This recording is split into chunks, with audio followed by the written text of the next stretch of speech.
Dear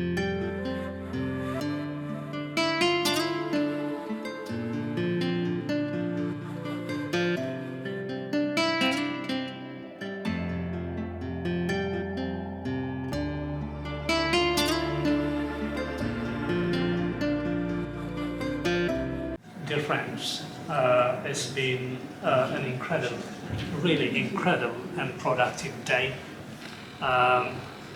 My name is Habte Hagos. I'm a member of Eritrea Focus and one of the conference organizers. I'm delighted to see so many people take part. Not only the speakers, we had really one of the best speakers we can find, and they have been fantastic in their subject area. But we also had good engagement from every member who attended in person here and those who took part remotely. It's been a long session, but the interaction has been excellent. I thank especially those people who spent 4 hours or so in front of a screen. That could not have been easy, and I know that from personal experience. I would also like especially to thank those 36 individuals in Khartoum that have been joining us on Zoom on a single computer with an overhead projector. So although the numbers say here was 31, there were actually another 35 that have been taking part with us, along with the individuals that are present here. And I thank them deeply for their interest.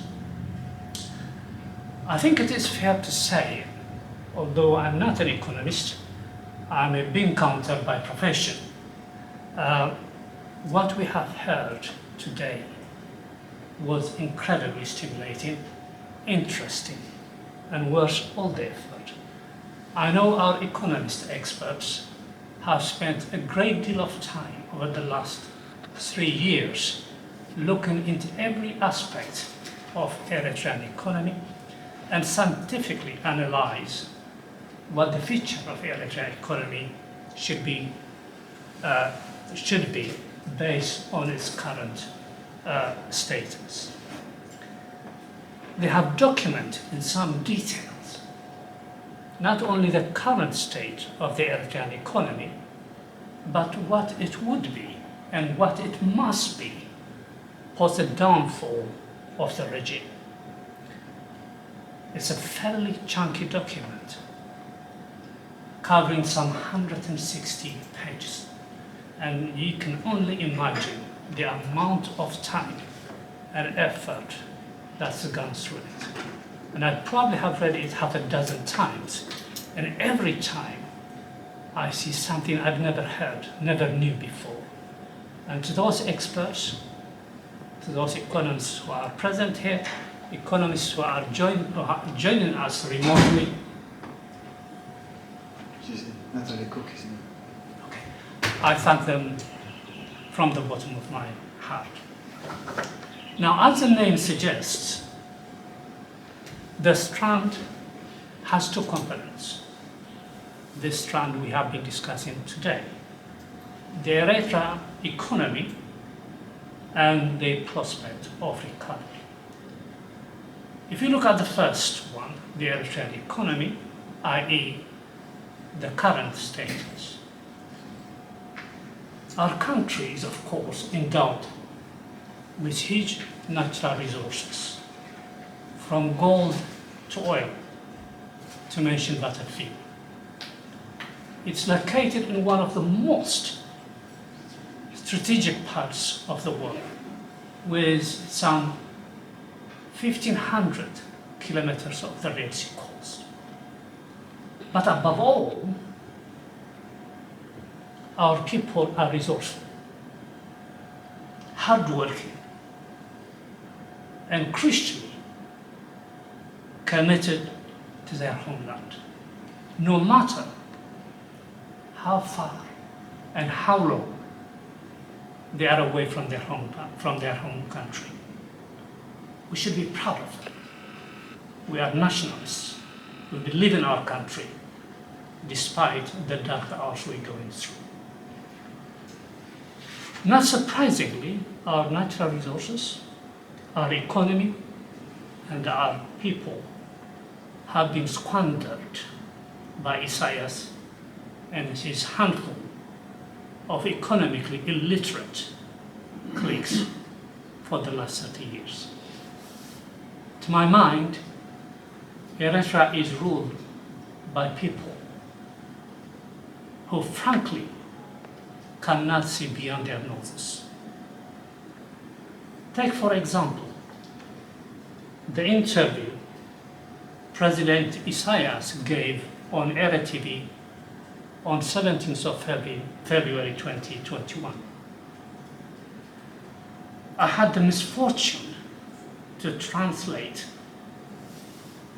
his interview from Tigrinya to English for the benefit of our international friends and colleagues.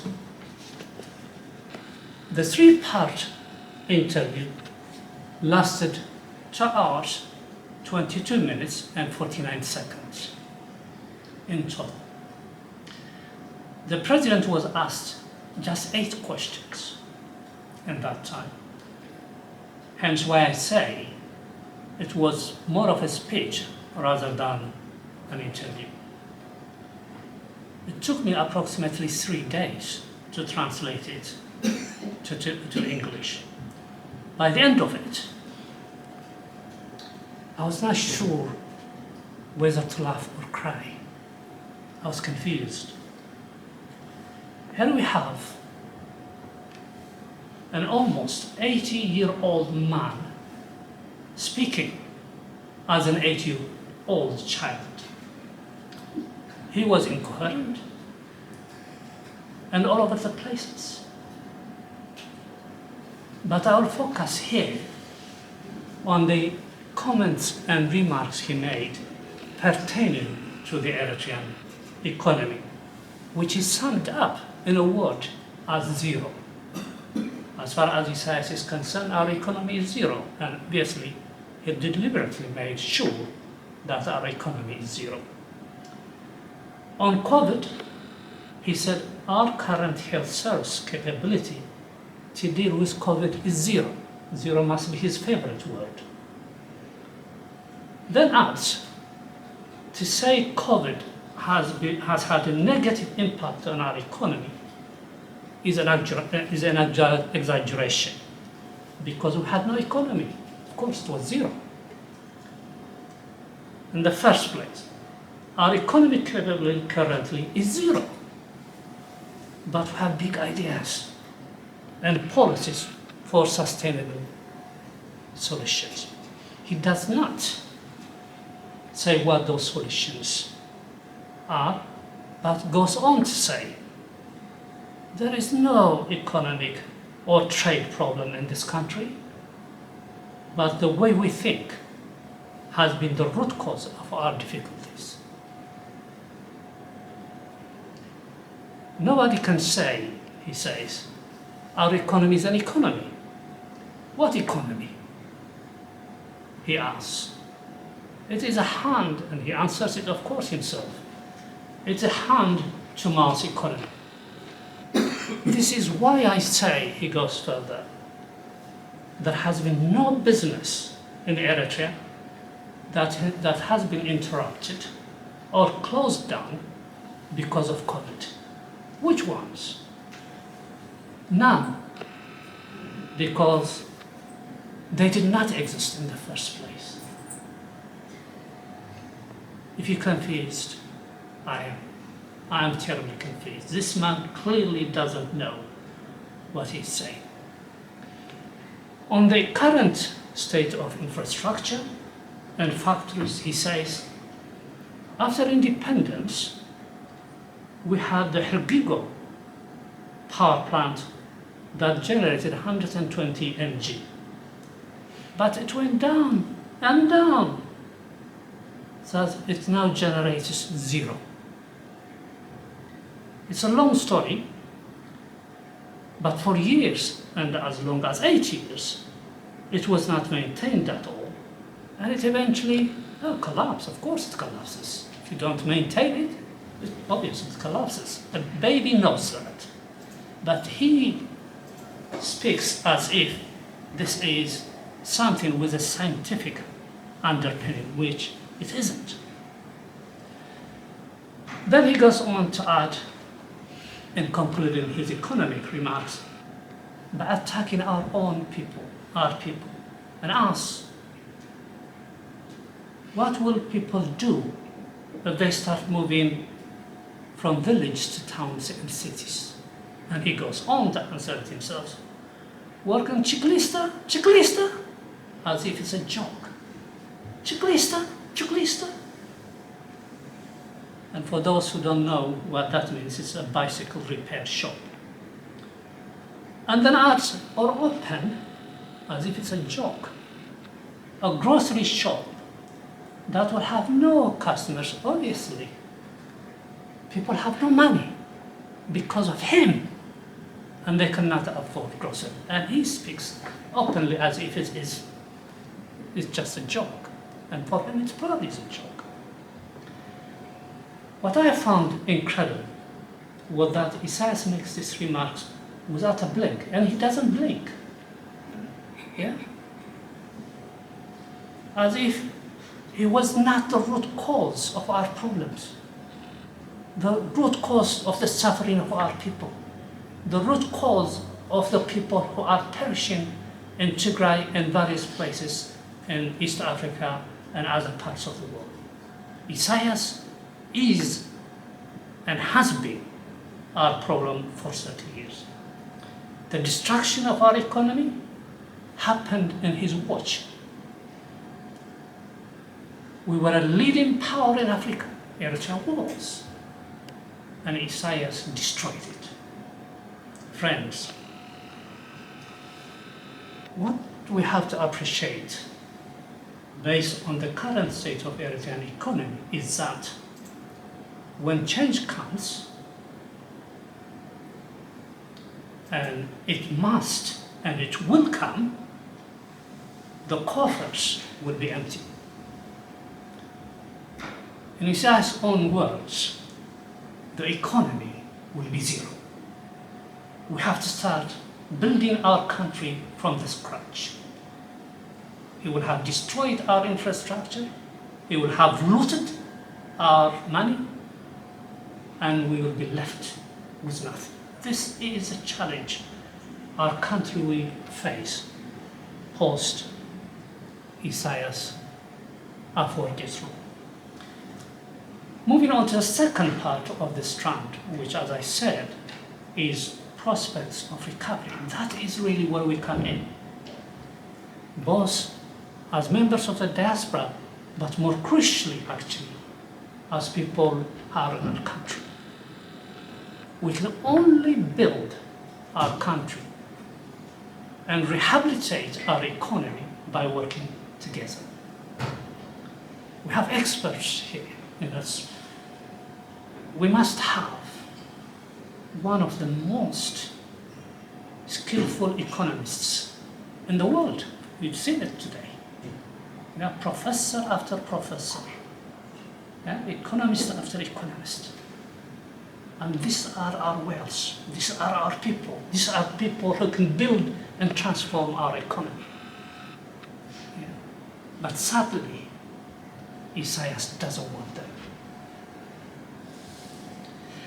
So our economists have spent almost 3 years mapping out a roadmap for recovery of the country's economy, ranging, as Mobrahatu explained, on food strategy, water and energy, and how to build and rebuild our infrastructure, including banking and financial institutions, which Isaias has obliterated. This is a mammoth task, a huge task, but it needs to be done. We'll have to do it, we have no option. we need to think how we can repair our country, our economy, post-regime change. Friends, we in Eritrea focus, along others, thought long and hard before we embarked on building democracy in Eritrea. As a project that was followed with 3 conferences, including this one.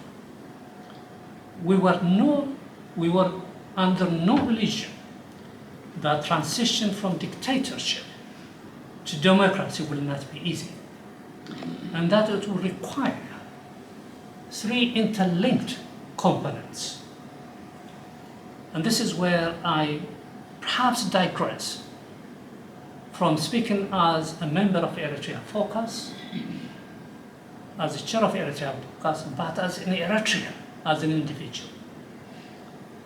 There are 3 components we need to focus on. Change is a one. B, a transitional plan implementation. And 3 is democracy.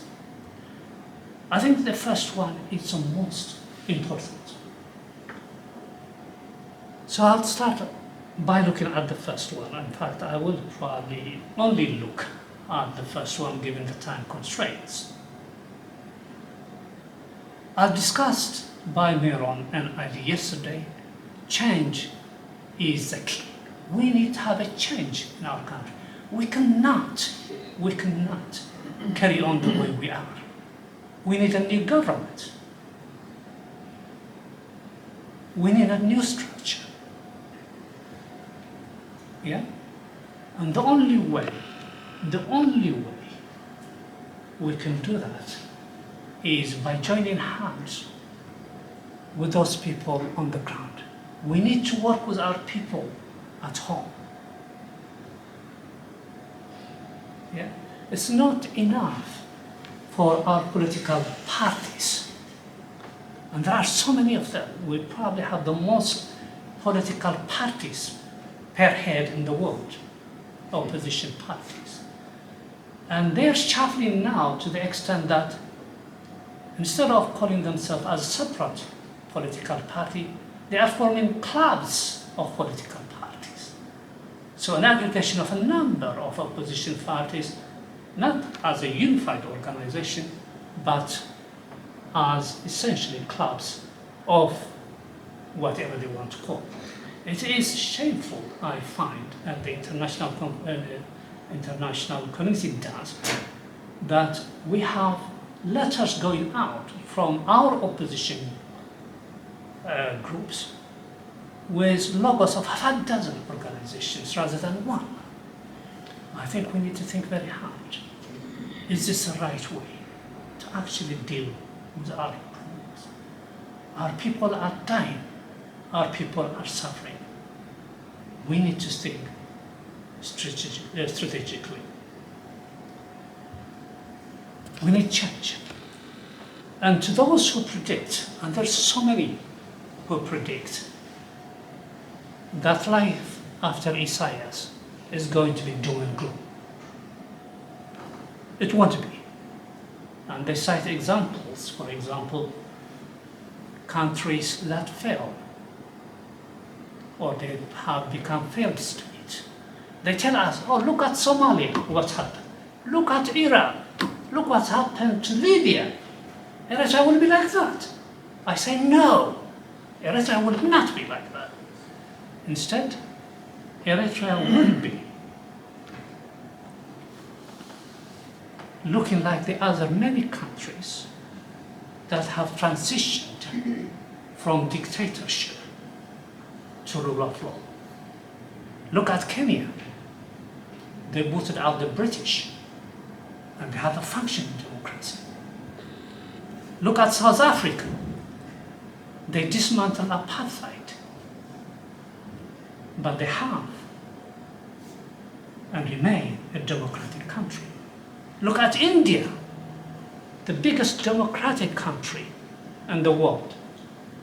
When they were fighting the British, the prediction was, oh, the country will disintegrate. They're not going to. Yes, they have partition, undeniably.